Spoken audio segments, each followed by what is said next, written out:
Back in July, you said a Taliban takeover was highly unlikely. Was the intelligence wrong, or did you downplay it?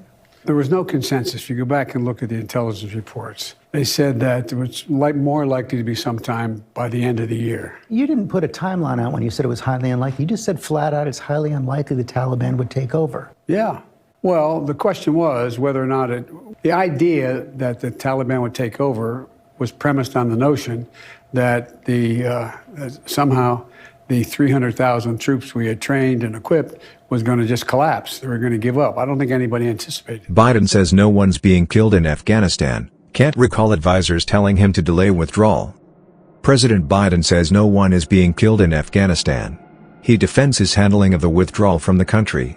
Despite reports of at least 7 deaths amid the chaos at Kabul's airport, he says no one is dead.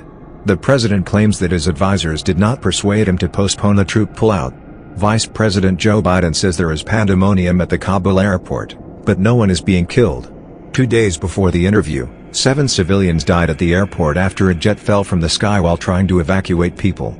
Vice President Joe Biden tells George Stephanopoulos that the Taliban is providing safe passage for Americans to get out of Afghanistan. The Taliban has set up several checkpoints around the airport in Kabul, sources tell Fox News. He also defends his decision to leave Afghanistan and says no advisors told him it was a bad idea. Biden: no, they didn't. It was split. That wasn't true.